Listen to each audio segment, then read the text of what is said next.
Hello friends, स्वागत है आप सभी का। तो आज की वीडियो में बात की जाएगी, आपका टॉपिक जो है वो है जीन पियाजे के ऊपर में, अर्थात ये संज्ञानात्मक विकास का सिद्धांत है। इसके बारे में हम पढ़ेंगे, इसे ही अवस्था का सिद्धांत भी कहते हैं। जितने भी टॉपिक मैंने आपको पहले से करा रखे हैं और अभी भी करा रही हूँ, वो सभी बहुत ही इम्पोर्टेंट टॉपिक है और इम्पोर्टेंट टॉपिक को ही मैं आपके सामने लेके आई हूँ ताकि आपको परीक्षा में दुविधा ना हो कि ये पढ़े वो पढ़े, ये करे वो करे। तो जितने भी टॉपिक है सब में से 1 नंबर 2 नंबर, किसी भी 3 से 4 नंबर आने की संभावना है।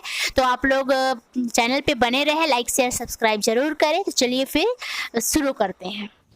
टॉपिक था जीन पियाजे। जीन पियाजे जी एक मनोवैज्ञानिक है जिन्होंने संज्ञानात्मक विकास का सिद्धांत दिया था। इसे कॉग्निटिव डेवलपमेंट ऑफ थ्योरी कहते हैं। जीन पियाजे स्विट्जरलैंड के मनोवैज्ञानिक थे जिन्होंने अपने स्वयं के बच्चों के ऊपर प्रयोग किया तथा इन्होंने अपने आसपास के अड़ोस पड़ोस के बच्चों पर भी संज्ञान, ज्ञानात्मक, मानसिक विकास का अध्ययन किया है।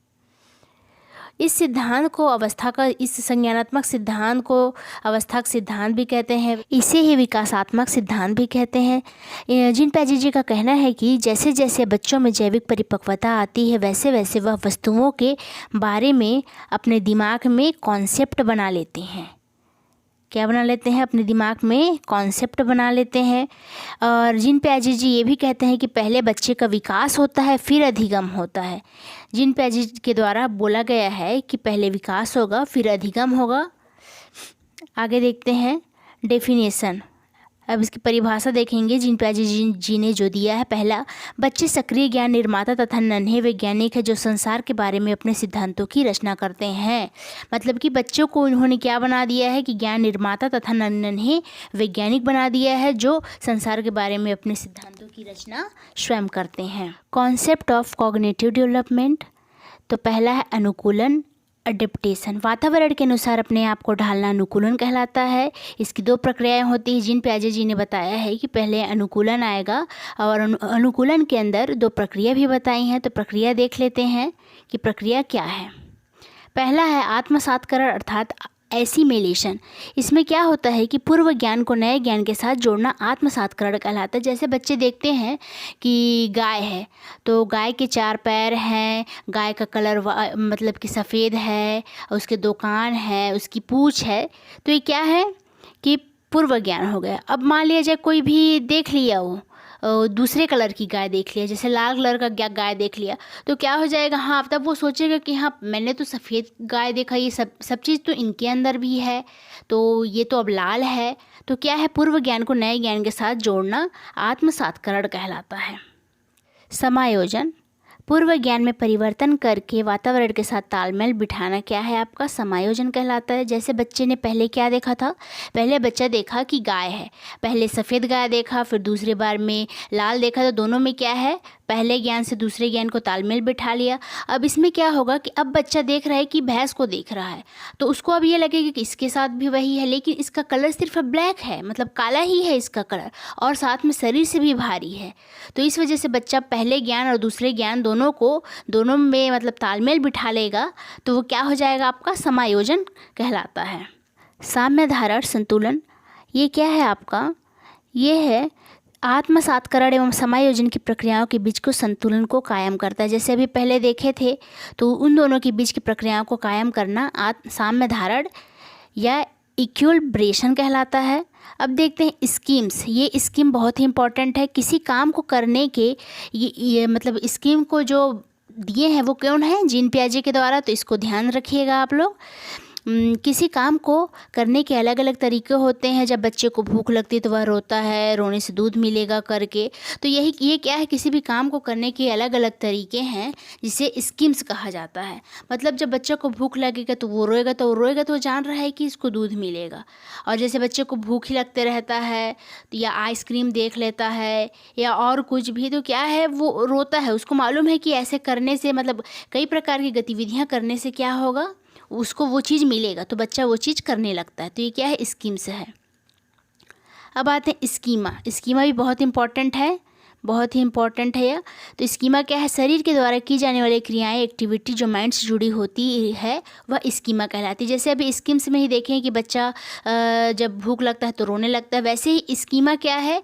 स्कीम का ही हिस्सा है, लेकिन क्या है ये? उस एक्टिविटी को मतलब एक्टिव करता है। तो शरीर के द्वारा की जाने वाली क्रियाएं, एक्टिविटी जो माइंड से जुड़ी रहती है वह स्कीमा कहलाती है। जैसे बाल पकड़ना हो गया, आइसक्रीम खाना हो गया, दूध पीना हो गया, तो ये सब क्या है? आपका स्कीमा के अंदर आता है, जो कि आपके माइंड की एक्टिविटी से जुड़ी रहती है। अब देखेंगे पियाजे ने संज्ञानात्मक विकास की 4 अवस्था बताई हैं। पहला अवस्था है संवेदी पेशी अवस्था, सेंसरी मोटर स्टेज, जो कि 0 से 2 वर्ष के बीच में चलती है। तो आगे देखते हैं इसका। इस अवस्था में बच्चा अपने ज्ञानेंद्रियों के माध्यम से सीखता है। मतलब अपने जो ज्ञानेंद्रिय है, मतलब सेंस जो है, जो मानव में 5 तरह के पाए जाते हैं, उस सेंस के माध्यम से सीखता है। इस अवस्था में वस्तु स्थायित्व गुण आ जाता है, यानी बच्चा अपने दिमाग में वस्तुओं की छाप बनाना शुरू कर देता है, जिससे वह किसी छिपी हुई वस्तु को भी ढूंढ लेता है। पूर्व संक्रियात्मक अवस्था, प्री ऑपरेशनल स्टेज, ठीक ना, ये है 2 से 7 वर्ष के बच्चों के बीच में देखा जाता है। यह क्रिया करने से पहले की अवस्था है। इसमें बच्चा सामने वाली चीज़ों को देख पाएगा, समझ पाएगा, लेकिन कोई क्रिया नहीं कर पाएगा। लेकिन धीरे धीरे जब विकास होगा और उम्र बढ़ेगी तो वह क्रिया भी करेगा। इसमें पहला है जीववाद। जीववाद में जब बच्चा सजीव और निर्जीव वस्तुओं के बीच में अंतर नहीं कर पाता है। बच्चे, मान लिया जाए कोई भी कुर्सी या टेबल, तो बच्चे को ये मालूम नहीं होता है कि उसमें जीव है, मतलब वो निर्जीव है कि सजीव है बोल के, वो उसे जीवित ही समझता है। अहम केंद्रित, दूसरा ये है अहम केंद्रित है, जब बच्चा यह सोचना शुरू कर देता है कि वह जो कर रहा है या सोच रहा है वह सब ठीक है, तो क्या है? अहम केंद्रित के अंदर आ जाता है। अब आएंगे तीसरा, अपलटावी। इसमें क्या है? इसमें बच्चा वस्तुओं को, संख्याओं और समस्या आदि को उलटना पलटना नहीं सीखता है। मतलब जैसे 4 और 6 दे दिए 10 होता है, वैसे 6 और 4 को जोड़ के बताओ बोलेंगे तो बच्चे को कन्फ्यूजन हो जाएगा। मृदा प्रत्यय, दूरी, भार, ऊंचाई आदि की कॉन्सेप्ट की कमी इसी अवस्था में होती है। मतलब बच्चे को मुद्रा, संप्रदाय, दूरी, भार, ऊंचाई आदि की कॉन्सेप्ट की कमी होती है। अब इसमें देखेंगे 5वां है आपका केंद्रीकरण। जब बच्चा किसी वस्तु की सारी विशेषताओं को छोड़कर केवल एक विशेषता पर ध्यान दे तो उसे केंद्रीकरण कहते हैं। क्योंकि बच्चों में क्या होता है? एक एकाग्रता होती है, जिससे बच्चे सिर्फ किसी एक ही चीज़ पर ज़्यादा ध्यान या फोकस कर पाते हैं। अब तीसरा स्टेज है इनका मूर्त संक्रियात्मक अवस्था। मूर्त संक्रियात्मक अवस्था है जो आपका, यह 7 से 11 वर्ष के बच्चों तक में होती है। इस अवस्था में बच्चा सामने रखी चीज़ों को देखकर ही कुछ कर सकता है या उन पर चिंतन करना शुरू कर देता है। मतलब बच्चा इस अवस्था में इस लायक हो जाता है कि वह किसी भी वस्तु के बारे में चिंतन शुरू कर देता है और उस चीज़ को करने की भी कोशिश करने लगता है।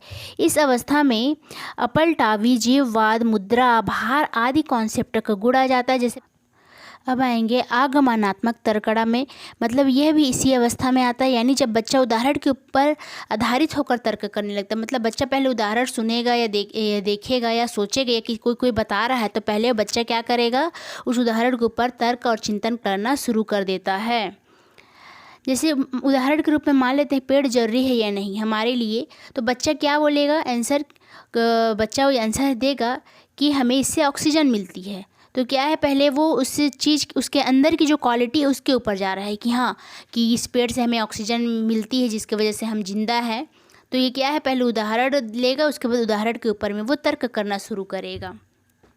अब चौथा स्टेज है आपका औपचारिक संक्रियात्मक अवस्था, फॉर्मल ऑपरेशनल स्टेज। यह 11 से 15 वर्ष तक के बच्चों के में होती है। यह संज्ञान की सर्वोच्च अवस्था है। यह संज्ञान की सर्वोच्च अवस्था है, इसका ध्यान रखिएगा। अगर पूछा जाए कि जीन पियाजे जी के द्वारा दिया गया मनोवैज्ञानिक सिद्धांत या संज्ञानात्मक सिद्धांत में संज्ञान सबसे ज़्यादा सर्वोच्च किस अवस्था में होती है, तो ऑप्शन आपके पास रहेगा। तो आप ऑप्शन नंबर जो भी होगा आपके औपचारिक संक्रियात्मक अवस्था पे ही राइट करिएगा। और इसमें एज पूछेगा तो 11 से 15 वर्ष के बीच तक के में होगा। इसमें बच्चा अमूर्त चिंतन, इसमें क्या करता है? बच्चा अमूर्त चिंतन करने लग जाता है। इसको भी ध्यान दीजिएगा कि औपचारिक संक्रियात्मक अवस्था में बच्चा अमूर्त चिंतन करना शुरू कर देता है। निगमनात्मक तर्कण, इसमें बच्चा नियमों के ऊपर तर्क करने लगता है। तो ये क्या है आपका?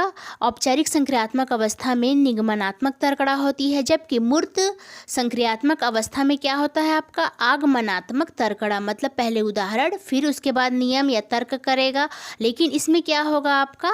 पहले निगमनात्मक तर्कणा होता है। ये भी बहुत ही इंपॉर्टेंट टॉपिक। अगर आपको अच्छे से समझ आया हो तो लाइक कमेंट शेयर ज़रूर करें। धन्यवाद।